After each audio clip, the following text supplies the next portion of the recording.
Welcome. Do you have a Satisfactory appointment? No? I'll see if I can fit you in. What's going on, guys? I'm Prox and welcome back to Satisfactory.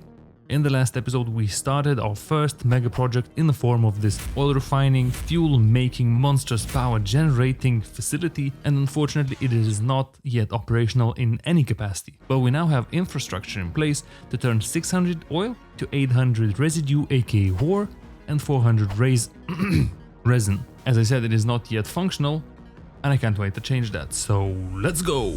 What we need to do now is turn that heavy oil residue into something more usable. So we're gonna have to turn this massive place into, well, a place filled with machines. I did some math and unfortunately this massive tile is not gonna do for what we're gonna need. So we haven't even finished the first steps of the factory and we are already in need of expansion. So that's gonna be something I'm gonna have to keep in mind in our future endeavors. So I would stop wasting so much time in expanding not finished projects, but since we can't turn back the time, I have to deal with this. And since I'm so terrible at guessing how much space I'm gonna need for projects, I'm gonna try and expand all the way to this spot and kind of come this way and just graze the edge of this cliff and come all the way to this side and kind of go into the side of the cliff. So I'm gonna try my best and we'll see how things go.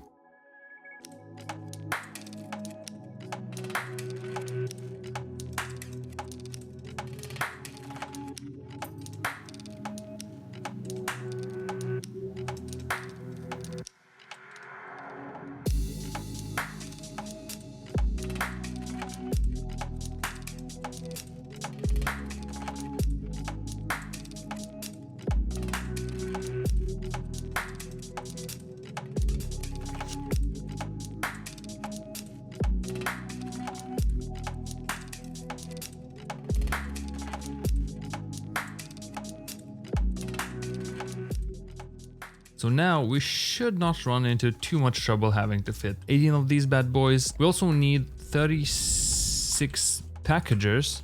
36? Yeah, okay. So yeah, we're gonna need 36 packagers, 18 of which are gonna be unpacking our diluted packaged fuel, which is gonna be made with the help of this recipe, and another 18 is going to be recycling our containers and make packaged water, so we effectively can make an infinite loop of packaged water to feed our fuel production. Now, another slight oversight on my behalf is water supply. As some of you might know from the previous episode, we now have 600 water coming into this pipe. Well, theoretically, right? We have the line that supports 600 water. But since I reconfigured all of these machines to make heavy oil residue and polymer resin rather than make plastic and rubber and have heavy oil residue made as byproduct, we now have a tremendous overhead of heavy oil residue. And I've done some math. In order to utilize all 800 of our heavy oil residue, we're going to need to be packaging 1,600 cubic meters of water every single minute. And I don't know about you, but I personally don't know how to make 1,600 water out of 600. So the next move is to expand and get more water coming in. So it's time to say goodbye to this kind of stealthy looking water extraction site and say hello to something new and more appropriate. We've come up with a pretty cool design which is gonna dwarf this thingy. I cannot think of anything that it resembles off the top of my head, so yeah, you'll see. It's pretty cool.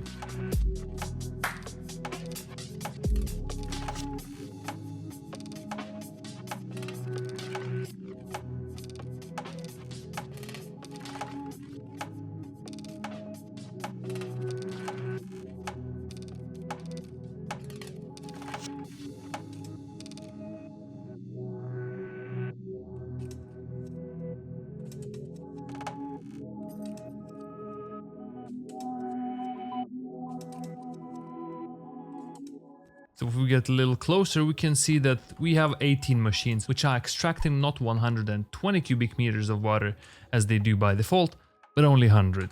We have 8 extractors on this side and 8 more on this side for a total of 16. And as I said, we only need 1600 cubic meters of water per minute, so we can get away with slight underclocking. And that's only gonna do good for our power grid. Not that we're gonna need to save power after we're done with this. Then we have these neatly, tightly packed pipes going under the floor to 3 reservoirs. And the reason we're only using 3 reservoirs is because we're gonna have 3 fully saturated 600 cubic meter pipes going all the way to our oil refinery.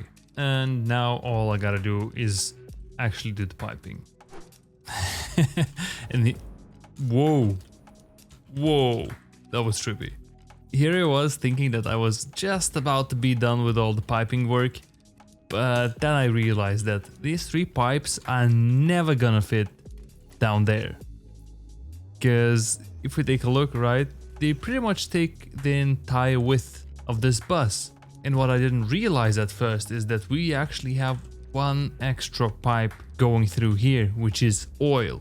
Far more important pipe than water. So now what I gotta do is actually expand this bus as well. Oh man, the work just doesn't end.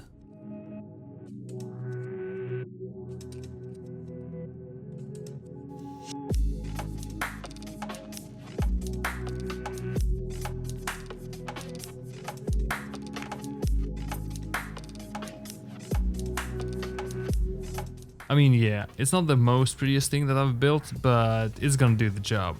As long as it looks half decent, I don't have any problem with it. So now when we have oil and we have water, we can finally move to this part of the factory and start making some progress towards making a bunch of fuel.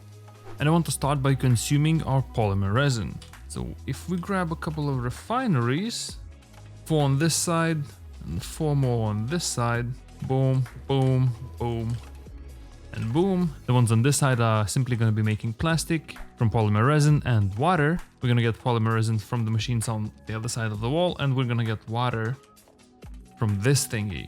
So it's going to go something like this, then split into 2 separate sides, come somewhere to here, stretch all the way to that side, and then obviously go into each of the refineries. It's going to be actually connected and not as messy. And then the ones on this side are going to be making rubber from polymer resin as well. Same deal with the piping. Just gonna stretch up here, go around the back somehow, and then just get connected. We're also gonna have some holes in the ground for our polymer resin to go into the machines. And then, unlike the other section that we built, where you see things are getting pushed to the logistics layer underneath, I'm just going to try and use mergers up here instead and basically connect everything up and push the things to a container somewhere up here as well. And then of course we're gonna have smart splitters that are going to go into awesome sinks to handle the overflow. So there's no clogging or anything. So in principle this is gonna be just to utilize our byproduct of polymer resin, which is being pooped out as a byproduct by the machines that are making our heavy oil residue. I'm not sure what I'm going to be using the rubber for, other than just stockpiling it and dumping into a awesome sink. The plastic we're going to be using to make empty canisters, because we're going to need a lot of them in our fuel production. Since we're going to need to package water and then package fuel, and then probably we're going to have to recycle, because we're only making a pathetic 80 plastic per minute, which is absolutely not going to be enough to make 1600 fuel. And once this is finished, regardless of how laughable the production capacity is at 80 plastic and 80 rubber, we're going to be able to dismantle everything that sits out there. All this big mess. This is basically the last step that we're going to need to take. So let me prettify the entire setup, make it a little more compact, connect it all up, and then we'll finally be able to move on to making fuel. Doesn't this look awesome? So we have fully hooked up our plastic and fully hooked up our rubber, and both of these resources are making their way to the respective containers, which I actually managed to hide right in between the machines. Also, we have an overflow guard because we do not want these machines to shut down. And just as planned, part of the manufactured plastic is making its way to this section where it is being turned into empty canisters. I also took on a project of power management because I want to have switches for separate sections of the factory. So we have crude oil to heavy oil residue, which is the section right behind the door. Then we have resin to plastic and rubber, which is this section that we've just built. Then we're gonna have water packing, which is the next step. Then we're gonna have fuel production, which is gonna take our heavy oil residue and packaged water and turn it into fuel. And then we're gonna have turbo fuel production, which is gonna take the fuel, and compacted coal and make it to turbo fuel, which we then are gonna use to make an insane amount of electricity. I've also took on a little side building project, and that is the roof. And look, we even have these little holes for ventilation to vent out the fumes that the factory is going to be producing, which is pretty cool. But the real reason I started to build this is not for closure, but rather so we have a big surface on top of a factory, which is going to come in real handy towards the end of this episode. And I know if I won't tell you, you're probably gonna hate me forever. So what I figured is that I'm gonna use the roof for a very temporary fuel burning power plant until we get our turbo fuel in place, because we're gonna need a lot of excess power before we're able to finish the project. And because we're gonna use pretty much the entire space outside in our fuel refining stage, we're not gonna have too much extra space for fuel power generators, and putting it on the roof just makes perfect sense. So now if we take a look at our power management side, we need to build a water packing area inside the factory. And I reckon it's just gonna be super simple, but a lot of pipe work, because we're gonna be using like 1600 cubic meters of water, and every single one of those need to be packaged in 2 separate empty canisters, so it's gonna be a big mess. But essentially all it is basically a bunch of packagers that are gonna have like raised pipes that connect between, with a bunch of joints that go directly into packagers. And then we're gonna have a couple of holes in the ground to push in empty canisters from below and feed them into the packagers that will allow us to make packaged water. And then all the packaged water is gonna make its way to a hole in the ground, which is gonna then go to the actual fuel manufacturing site, which is the last stage in this massive production line. So this is the rough idea of how I want to build this. It's gonna get a little more complicated because we are gonna need 30 of these packagers, but I think I have a pretty good grip on how I want to handle it, because we have 3 lines coming in that have 600 water each for a total of 1800. And each of these lines are gonna have 600 water in them, meaning that they are able to fully saturate 10 packagers, which gives us a 200 package water per minute overhead. And I'm not complaining, because since the water is already packaged, it is gonna make its sweet way down the awesome sink. So let's get rid of all this nonsense and actually build this thing.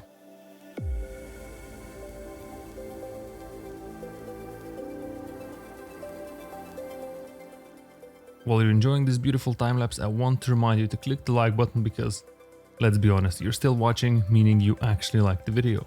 I try as hard as I can to give you the best experience in every video, so if you have any suggestions, put it in the comment, because I read every single one of them. In fact, I dare you to make a comment that I wouldn't notice.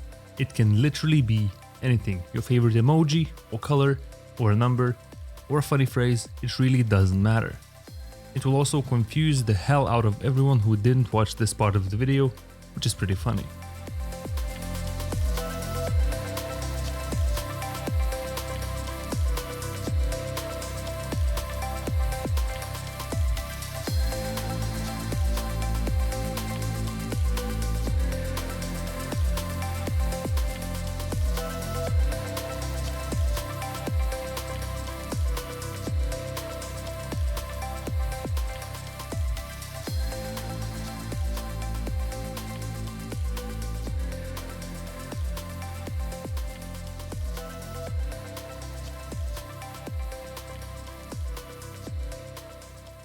Now that's a really good looking wall, if I do say so myself.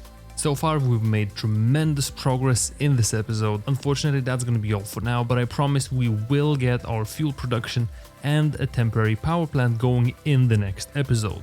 Thank you so much for watching. If you liked the video, don't forget to leave a like or a dislike if you didn't. And as always, this has been Aprox. Thank you for your eyeballs, and I'll see you in the next one.